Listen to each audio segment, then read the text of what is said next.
Hello everyone and welcome to Club Reaction as Rangers somehow managed to win by 1-0 at Ibrox. I am your host Scott Carney and I'm with everybody. Ali Pearson. That was, I don't know what to think about that, to be honest. Again, as I said after the last game, the only positive was it's 3 points. Scott Gable. Hello, yeah, that kind of took it out of me. Started off the day pretty well, but the game itself took it out of you a wee bit, but 3 points is the main thing, isn't it? Yeah, and I think on his first ever pub reaction pod, Ryan Amers. 3 points over to you, Celtic. A massive day for Rangers. Obviously, we were all had a bit of a buzz around us. We've had a bit of a day today. You get into the game, the spectacular tifo by Union Bears. Congratulations to them for managing to pull that off. It was pretty spectacular, and we were let down big time by a very poor Rangers performance. I am struggling to think of a worse game than that, and Wednesday night? maybe Wednesday night, but it's been a long time since I've left Ibrox after a long time since I've left Ibrox after a winning game, and I've felt so flat. And I'm always honest on this podcast. I will always be. The boys might be more optimistic than me, but that is not good enough. It's not even close to good enough, and we've got away with one today a wee bit. Not that Aberdeen dominated in any way, shape or form, but things need to improve. Definitely. The team was McGregor, Tavernier, Goldson, Bassett, Barisic, Jack, Kamara, Aribo, Kent, Morelos and Sakala. The first half, Ali, was nothing. 45 minutes of nothing. Absolute non-event. I looked at the team beforehand. I was reasonably happy. My only thing I would say is we've got Balogun and Hollander on the bench. Why is Balogun not playing centre-half? The only reason I can think of is maybe not fit enough. But I was reasonably happy. I wanted Sakala to play. He was playing. But the first half, yeah, absolutely non-eventful. For a 150-year anniversary, the Tinto, the display, it was fantastic. And to come out and give that to the fans, it was, I don't know what to say about it. It was very eventful. No, I don't know what to say about it. I really don't know what to say about it. It was absolute garbage. I think the best thing you can take from that, Scotia, is he calls it a tin floor or something. I think he called it. A Tinto, he called it. A Tinto. Yeah, Scotia, first half, nothing. No, I think the first half Rangers were very, very poor. Aberdeen didn't do anything to kind of make us be poor. I thought it was all Rangers' own downfall in that first half. We were creating half chances, but we were very poor. And like Ali says, the lineup at the start, the back five, not the back five I would started with, and obviously it gets changed in the second half. But no, I don't know what we were doing. We were all up for it, and straight away, because Aberdeen in the first 5 minutes had a wee half chance in the first 5 minutes, and you could just feel that they drew the happiness out the fans, and then it just came a bit flat. Ibrox itself came a bit flat in that first half. Yeah, it did fall very, very flat, very, very quickly. Ryan, you're Mr. Optimistic on this podcast. Defend that first half. You put the pressure on me, thanks very much. I'll just lift everybody's spirits here. All I seen was a team that were struggling to meet the demands of the crowd, rise to the occasion. Did MD expect anything more of this team when we were having a big 150 celebration? I didn't. I mean, I was maybe being a bit optimistic in the bar and on the pod, but I wasn't really expecting this team to rise to the celebrations that were there. I knew they would fall short of it. But yeah, second balls, Aberdeen were winning all the second balls. Rangers were not brave on the ball. Safe pass 99 times out of 100, and the first half passed every single one of them by. Yes, it was a non-event. There is not even an opportunity I can discuss with you about the first half, because there wasn't one. Rangers didn't have a shot on target the entire first half. There's a number of players we're going to come on to into the second half. Ali, I expected changes. I don't want to be really critical and pick players out. Glenn Kamara today, the whole game for me, and I'm happy for you to disagree with me, was an empty shot. I don't understand what his role is within the team, what he's trying to do within the team, but his negativity, as soon as he gets the ball, he stops any momentum that we get. It didn't make any sense for me today, and somehow somebody gave him man of the match. I I think you're slightly harsh on him saying he was an empty shirt, if I'm being honest. I thought he tried Kemar. The problem with Kemar is we're used to seeing the Lundstrom and Ryan Jack in the midfield, and when they get the ball, Ryan Jack gets the ball and moves the ball forward. That's not Kamara's game. He gets the ball, he looks back, he steps back, he plays it sideways, and it slows everything down. Aberdeen go back into their shape, and it's not ideal. But obviously, I think Gio was probably alluded to in his presser. I've seen it on Twitter in terms of John Lundstrom. He's kind of managing him at the moment. He was kind of blown in the last game. That's probably why he didn't play. But yeah, it's difficult to pick a man, which we'll come to it. I mean, there's lots of players. My main man, Joe Aribo, I think he's running an empty tank at the moment. Absolutely. He's getting no fuel in there at the moment. Needs to come out. But as I said, I don't know who you bring in for Joe Aribo at the moment, because there's nobody really to replace him at the moment. And the second half started very similar to the first half. Rangers all the ball without really doing anything, to be honest. Yeah, I don't want to make it sound like Aberdeen did anything in this game, because they didn't do anything at all, but we did even less, if that's even possible. Scotia, it was about 70 odd minutes before we had a shot on target. It was I was beginning to feel the worst. Yeah, and it was the shot on target. The ball was running away from Ryan Jack, and you just heard all the crowd shouting "shoot." I wasn't shouting "shoot" because no, I didn't, because there was no way he was going anywhere. But he took this wee shot, and it was a half-arsed effort really to do it, because everyone's screaming "shoot." But no, see, when you just quickly going back to the Kemar thing there, do you not think that Kemar kind of brought Jack down a wee bit at times as well? And it came back to, like, you remember the Jack Kamara from 2-3 years ago, where we were very stale in games, and that it felt like that was happening in that game at points. Yeah, everybody knows I'm a Ryan Jack fan. You know I'm a Ryan Jack fan, Ryan. He was not great today.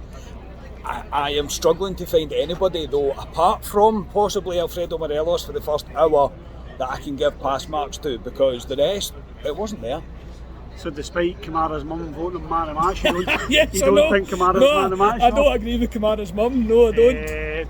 I think Scotia makes a good point there. I did say, when we were in the pub beforehand, I wanted Ryan Jack and Kamara just to kind of look at each other and be like, we'll keep out each other's way, because we do a different job for Rangers. Kamara's a safe option, safe ball to the side, he tidies up. Jack wants to get forward. Yeah, it wasn't his best game today, it wasn't, but I think he was trying to make things happen, and maybe trying to make things happen too much. The desperation was there with the fans. We needed that goal, we needed the win today, and I think Jack was just trying too hard. Maybe that's how I'll put it against his performance today. But yeah, it wasn't a great second half performance, and there was nothing created, as you say, until Jack was told to shoot by the Rangers fans, and so I will, and the pass back happened. Yes. Yeah, and that was pretty much it. Look, when there was subs today, we seen Balogun coming on. We seen somebody help me, Arfield coming on for Sakala. Again, a wee bit harsh in Sakala, in my opinion. Yeah, Lundstrom come on for Ryan Jack.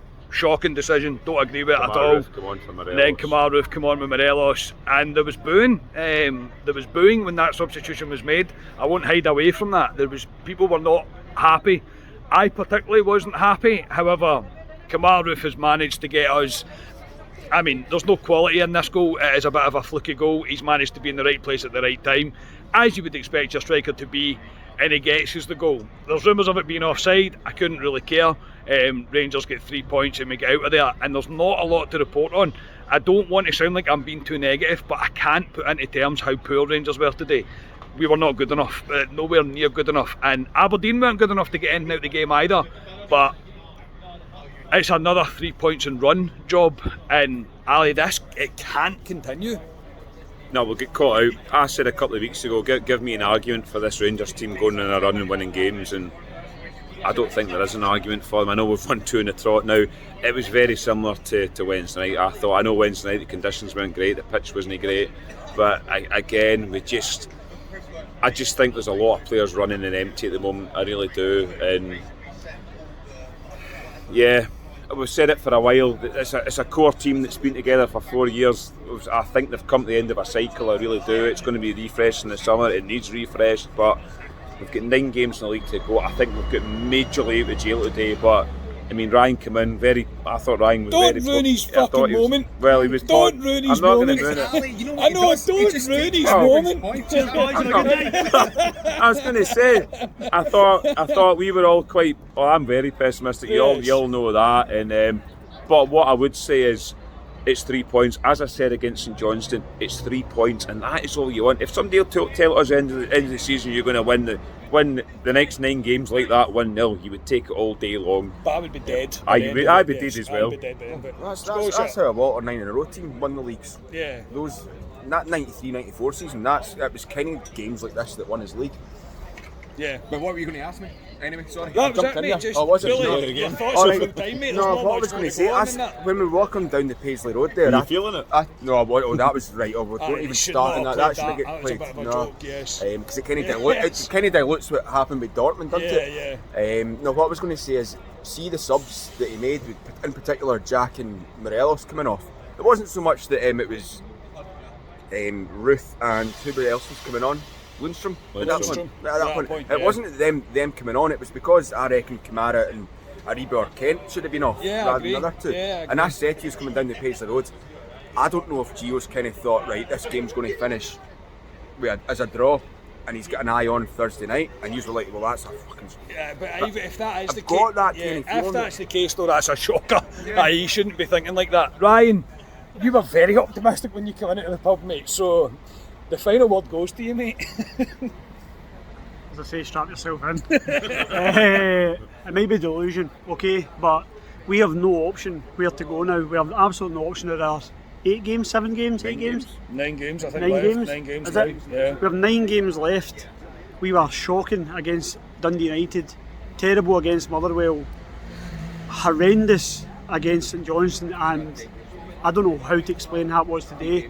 We're even points at the top of the league, equal points with them, and we have nowhere to turn apart from back this team, back Gio. Let's see what happens. That's all we have. Let's not turn against each other over this nonsense with the board or a performance in the park. Let's just see where this team go, because we are still toe-to-toe with them no matter what. And yes, that's the way I'm going to look at it. I need to look at it like that, and that's it. I get that, Ryan. I do. I completely understand you. You going with that. I say I felt very flat leaving Ibrox today, and it probably shouldn't be the case.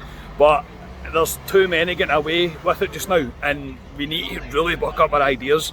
This will catch us out. We can't continue to perform like that for 90 minutes and expect to scrape by with a win. In my opinion, not good enough. As I said, I don't want to be too harsh. I don't even want to ask you for a man of the match because... I'll get one. Alright, go. Well, again, we're scrambling about here, but I'm going to give it to the guy I gave it to on Wednesday. I thought Calvin Bassey played well. For a boy who played centre half and was pushed out That's left fair back enough. again, I thought he tried his heart out again, and I'll give it to Calvin Bassey.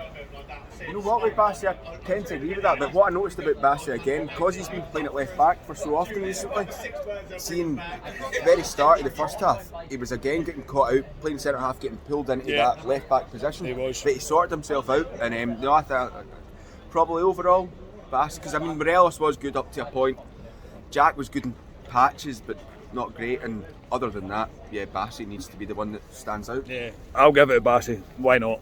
Ryan, you get anyone? Yeah, number 12, Union Bears, for the display. Yes. Absolutely outstanding from them. Definitely. And yeah, they're just such a great thing for the club. So well done, Union Bears. That was great today. Yeah, superb. So that'll do. Say we'll be back with much more reaction to this. It is 3 points. We do move on. A massive shout out to Bobby Chamberlain, who bought the podcast 5 coffees today. Absolutely tremendous, Bobby. Well done, Bobby. Really tough for that, and thank you for the support. We will be back on Tuesday with a Club Deck Corner as always, as we dissect things a little bit more. We're away to have a few beers. We are Club at 22, the Rangers podcast. I'll speak to you all next time. Cheers, folks.